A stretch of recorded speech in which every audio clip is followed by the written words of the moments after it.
History of Advertising by Deborah and Deborah.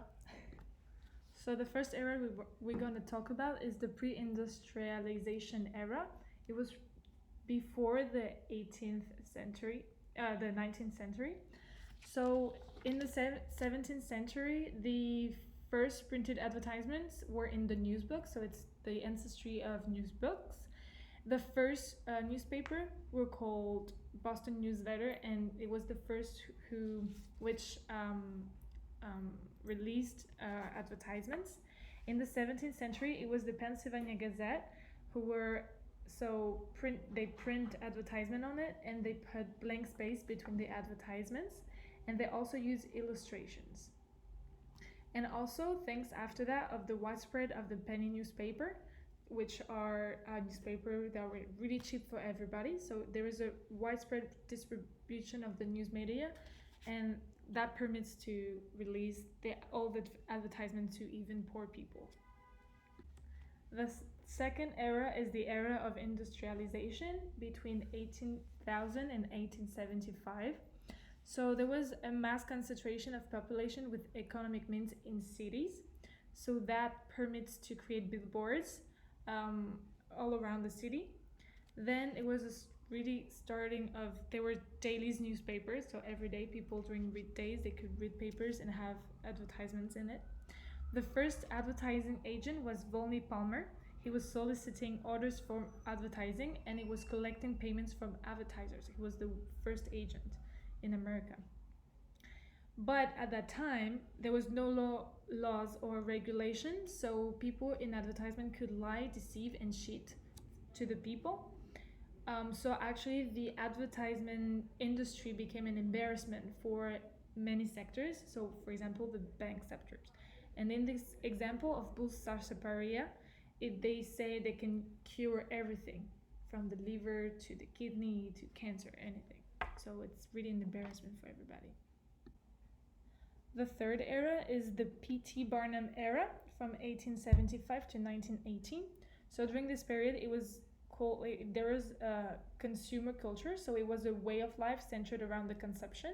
So people were buying a lot of products and were trusting advertising.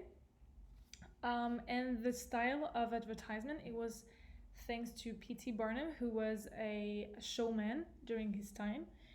He had a circus, he was an entrepreneur, and he was showing a lot. So all these ads were a lot and saying it's the best show, it's the best, but it was lying.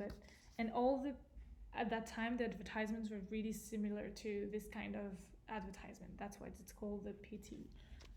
Barnum era. In the fourth era, it was the 20s, so from 1818 to 1929. So the style of advertisements were really focused on respectability, fame, and glamour. There was a real focus on women because they realized that women were buying 90% of household purchases. So women became advertising primary targets. The first agency, it was the G. Walter Thompson agency. It was the dominant agency at that time. There was also the invention of the radio and of the television. The first television commercial was lasting 9 seconds. The fifth era is the Depression between 1929 and 1941, where by 1932, 25% of Americans workers were unemployed. And they thought that advertising was why America was in depression, because they bought the bit, there was in credit, and it was because all of it advertisement. So this time was really it really hurts advertising. So the sixth era is during World War II and the 50s, so between 1942 to 1960. So during the World War II, a lot of patriotism was in the advertisement, and also the women joined the workforce. So for example, in this advertisement, we can see a woman going to working in a railroads company. But after the World War II, the economy continued, and the first shopping mall were created for women. Basically, it was so they can shop there. And also because of the war, people were really scared about psychological control and mind control, so they were scared about subliminal advertising, as we can see on this KFC KFC ad, KFC ad of today, but it was an example. In the seventh era, it's peace, love, and the creative revolution between 1960s and 1972. So during the 60s, there was a cultural revolution. A lot of women were portrayed in advertisement, and not a lot of the minorities were not really well represented. But in the ad, it was more creative because they were art creators working on it and copywriters. So, for example, in the Pepsi really focused on young people, so at that time they were better than Coca-Cola. And on these pictures, it's the TV show Mad Men. Is one at the time was one of the most famous advertising agencies. So it's Ogilvy and Mather. It was based in New York. So this TV show is based on this agency.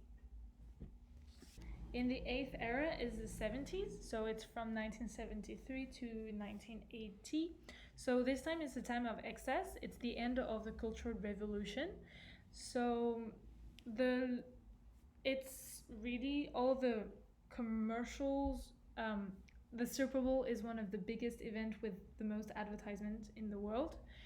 There was also a big challenge, the Pepsi challenge. People were trying between Pepsi and Coca-Cola with blended eyes, and there was really a war between those two companies. And also the advertisements were really focused on sexual content and racially. So there was really a lot of racial. It was racially integrated, but there were more and more control about the laws and regulation on advertisement. In the ninth era is the designer era between 1918 and 1992. So the advertisement industry was really good in this moment. So actually they say the label was moving from inside to outside the shirt. So we can see on the Coca-Cola advertisement, it's not anymore about like a moment in life with people. It's just focused on the beverage and on the brand. Everything was focused on designer labels and social class consciousness and having stuff at that time. So, and also it was the starting of MTV, the TV channel about music. So a lot of brands were advertising on this TV channel. So the 10th era is the E-Revolution begins, the E-Revolution, so from 1993 to the 2000. So the 90s style was kind of called like a mixed bag. So it was an abundance of irony and soft cynicism. Then they were really scared at that time for the increase and the bomb who was internet, and they didn't know what they're gonna face. But then they create new medias and new way of advertisement thanks to pop-ups ads and every other advertisement on internet. And the center of advertising is the universe is in New York, but there are emerging agencies on the west and international scene. Like London is a key player in advertisement industry.